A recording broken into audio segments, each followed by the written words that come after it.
Hello, YouTube.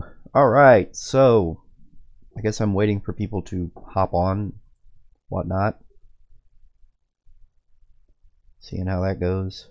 480p. How am I looking in the video there? At 480p, how am I looking? How am I looking?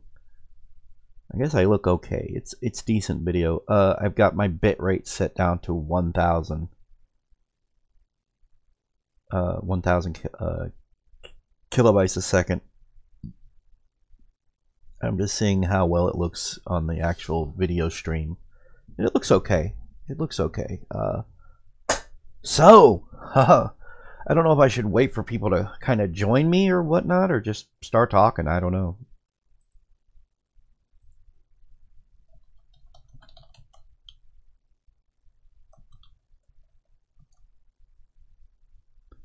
Just kind of waiting for that. Got two. Hey, there he is. I just sent him a text. Just sent you a text on freaking on Skype. But there is Josh. All right. I'm so happy. I am so freaking happy because we have an actual Ghostbusters 3 incoming. An actual Ghostbusters 3. An actual sequel to the original two movies. I was like, oh, I'm happy. It's being, I think, directed by Jason Reitman, the son of Ivan Reitman, who was actually in Ghostbusters 2, because in Ghostbusters 2, he was at the beginning, he was that little mouthy brat who says that they're full of crap. He goes, my dad says you guys are full of crap. And that's why you went out of business, because you're full of crap. You guys are just full of crap. And it's funny that he says, my dad says that you guys are just full of crap, when his dad in real life is Ivan Reitman, the guy who was directing the movie. That is hilarious to me. It's hilarious knowing that. I didn't realize it was Ivan Reitman's son who did that little thing in Ghostbusters at the beginning of Ghostbusters 2. I didn't realize it, but he's gone on to produce and work on movies. He's done. He went on his own path. He's done his own thing, and it's working out for him. So that's good. Ow, my ear. So they haven't revealed a whole lot. We don't know about the story. We know that it's going to start filming in the next few months. It's going to start filming in the next 2 months. They hope to have it out in 2020. It'll be out next year sometime. So, and it's an actual sequel, and it's a passing of the torch. It's everything that we should have gotten, but we didn't get because of Paul Feig and Amy Pascal, who was running the Sony movie division at the time. All because of her, we got that garbage, and that's not happening this time. And I'm hoping for the best. I could probably sit here and show off show the whole I think it's Entertainment Weekly. Is it Entertainment Weekly? I can't remember. Yep. There it is. Yeah. Alright, so yeah, there's an actual bit of where's the video for this? It's like,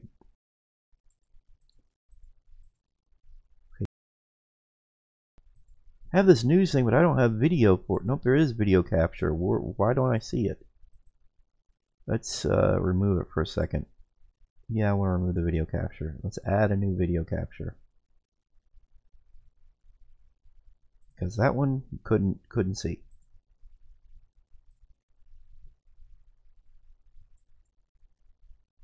Hello? Oh, there we go. And there it is. Whoops.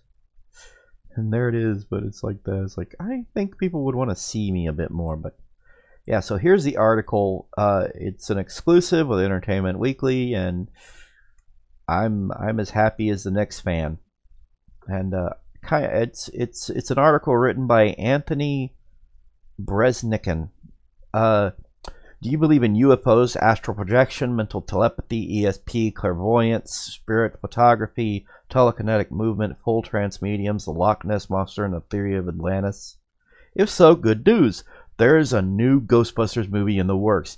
Entertainment Weekly has learned exclusively that Jason Reitman will direct and co-write an upcoming film set in the set in the world that was saved decades previously by the proton pack wearing working stiffs in the original 1984 movie, which was directed by his father, Ivan Reitman. Quote, I've always thought of myself as the first Ghostbusters fan. When I was a 6-year-old visiting the set, I wanted to make a movie for all other fans, Reitman says. This is the next chapter in the original franchise. It is not a reboot. What happened in the 80s happened in the 80s, and this is set in present day. So it's not what we dealt with in 2016. It's not that monstrosity. And my brother is coming in behind me, so he's fixing to bring in his computer and set it up behind me. So while he's behind me, I'm going to be talking to you guys. So that's just how it is. He's moving his computer into this room behind, on that desk that's right behind me. In fact, I'm going to go ahead and kind of go back over to my webcam. There's this desk right here. This is where my brother's going to be set up. We're slowly cleaning this room up, and he's going to be in here with me. So I guess I'm going to have to do this while he's in here. So we're going to be kind of talking while I'm in here. So, yeah. Awkward, but it is what it is. Whenever he finds him a job and can get himself set up next door. It is how it is. Yeah, let me get back to this. Let's see. So, Sony Pictures has dated the film for 2020 with plans to start shooting in a few months. It's still too soon to reveal the plot of the screenplay, who the new characters will be, or whether the original actors like Dan Aykroyd, Ernie Hudson, or Bill Murray will return. And of course, Harold Ramis passed away in 2014. Quote, this is very early, and I want the film to unwrap like a present. We have a lot of wonderful surprises and new characters for the audience to meet, says Reitman, who co-wrote the screenplay with Monster House and Poltergeist remake filmmaker Gil Kenan. The all-female Ghostbusters movie that director Paul Feig made in 2016 with Kate McKinnon, Leslie Jones, Kristen Wiig, and Melissa McCarthy started its story from scratch, unconnected to the earlier films, so it won't have ties to this new one. Quote, I have so much respect for what Paul created with those brilliant actresses, and would love to see more stories from them. However, this new movie will follow the trajectory of the original film. This is to save face. He doesn't want to look like he's some kind of sexist or any other kind of crap. He's just kind of explaining it out. Reitman, an Oscar nominee for Up in the Air and Juno, released 2 films last year, the Charlize Theron motherhood story Tully, and the Hugh Jackman political drama The Frontrunner. He grew up idealizing his dad's big budget comedies like Stripes, Twins, and Dave, and says he was just as obsessed with Ghostbusters as any other 80s kid, which is good news. Basically, we're getting what we should have been getting all along. We're getting a fan of the movies working on a new movie. That's how it should be. A fan is going to understand this stuff better than anybody. Nowadays, people who grew up with something are usually better equipped to handle something. You know, that's kind of why some things that are handled by fans turn out good. Like Sonic Mania, that's a game that was made by fans, basically. It wasn't made internally by Sega. Sonic Mania was so good because it had the love. It had people who gave a damn about the series, you know, that were passionate, that went into it and made something really good. Well, this is a similar situation here. You have a fan. You have people who are going to work on it that are passionate about it and love what they're working on. We don't have some asshole like we did before who came in and said, we're going to change all this. We're starting over. It's these girl power. We're not having that bullshit. All right. We're not having any of that. So I'm hopeful. I'm way more. What is that word? There's a word and I'm looking for it. I'll probably remember it in a minute. I have more. There's a word I'm looking for this movie. I have more Yes, yes. Thank you. I'm more optim. Yeah, I'm opta. I have way more optimism for this. I thought there was a word you could say to say that you're that way, and I can't think of it. But yeah, I have more optimism for it. Like it could actually. I might be saying that word wrong, but yeah. So this might actually be good. Thank you. I refuse to watch the reboot crap. Well, you like the video I made for your channel. I don't think I've looked yet. I don't really think that I've looked. I'll have to look. I'd have to look. I haven't looked. Been kind of busy and distracted. You know you can come in and start putting that up and everything, bub. Because I don't know how long I'll be doing this. Just come in and start putting it up. It's fine. You can come in. It's a live stream. Did you get your well? You got the monitor. I was gonna ask if you had gotten the monitor and everything, because I knew you got the. You left that little TV though, huh? Get a broom, sweep that before you do anything. That's where you take it and you sit it up there sideways beside the monitor. That's how I had mine. That's where I take these 4 screws out, take these little plugs out, and move it up. I didn't know that could be. I didn't know you could do that. Oh, okay. All right. Ow. Sorry about that.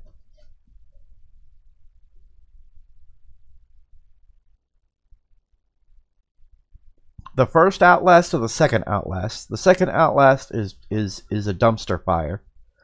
The first Outlast is pretty good. But the second Outlast was, I don't know what they were thinking. It was just a terrible game. It wasn't really scary. It was gross. Yeah. The first one's good. The second one is just, what were they thinking? I don't know what they were thinking with the second one. It's just a terrible, terrible, terrible game. But yeah, I wasn't even done reading this. He grew up, he goes, I love everything about it. Okay, I'm going to try and get this word right. Iconography. Iconography? I think if you got rid of the O, it would be iconography. Or iconography, I guess. Whatever. Iconography. The music, the tone, Jason Reitman says. I remember being on the set and seeing them try out the card catalog gag for the first time when the library ghost makes them come flying out. I remember the day they killed Stay Puft and I brought home a hardened piece of foam that just sat on a shelf for years. I was scared there was a terror dog underneath my bed before people knew what a terror dog was. You know, the demon dogs that come after them, possess the 2 people. Jason, his mother, and sister played panicked residents fleeing the spook central haunted skyscraper in the first film, but they were ultimately cut. That scene was cut. Here's a shot of 6-year-old Jason posing with his father on the fractured Manhattan street they constructed.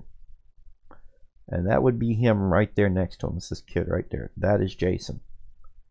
That's him when he was 6. I think they said.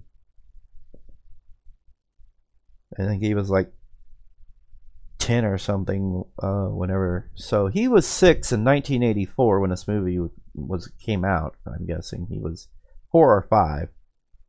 So he was probably like 11, or no, he's probably like 10 whenever part 2 came out, when he was the little brat running his mouth.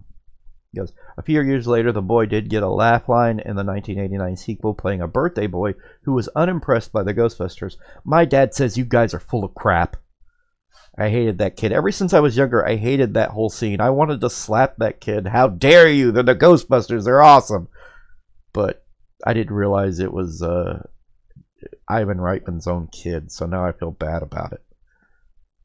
When he began making his own movies, starting with 2005's Thank You for Smoking, Reitman was often asked, we're talking about Jason Reitman here, often asked in interviews if he'd ever want to make his own Ghostbusters movie. And he goes, I think I said there'd be no busting, he recalls with a laugh. The truth is, He often wondered about making one too. I've thought about this franchise and it has occupied a piece of my heart for basically as long as I can remember. His father will produce the movie. It will be a passing of the torch both inside and out, says Ivan.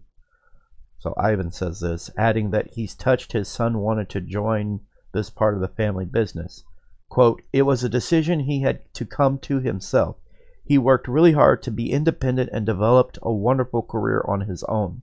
So I was quite surprised when he came to me with Gil and said, I know I've been saying for 10 years I'm the last person who should make a Ghostbusters movie. But I have this idea. Literally, I was crying by the end of it. It was so emotional and funny. And that was all from Ivan Reitman. Sony is also developing an animated Ghostbusters film, but that will come out after this new live-action project, and a different team will be involved in creating it. The Ghostbusters universe is big enough to hold a lot of different stories, Jason says. Woo!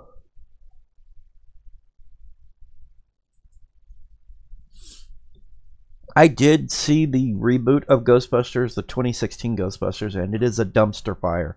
That seems to be my go-to phrase for these things. If they're really bad, I call them a dumpster fire. Because they're really bad. They're a stinky, smelly, burny dumpster fire. And that's how I feel about Ghostbusters 2016. After watching it, I was like, what were they thinking? It wasn't funny to me. Not really. I mean, I think there was one thing that was kind of funny to me. And I was like, why didn't they do more? It was like, why couldn't the whole movie be this good? But otherwise, it was overall just a really crap movie. It was garbage.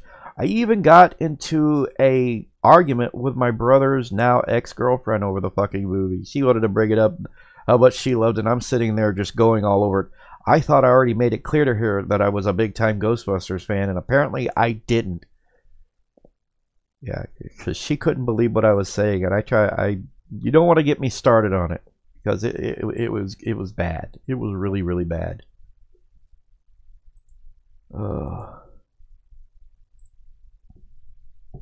I think I'm going to try and live stream again later. And we'll talk about this some more later. It feels awkward doing this right now. So I'm probably going to do this again later. So, bye. Sorry.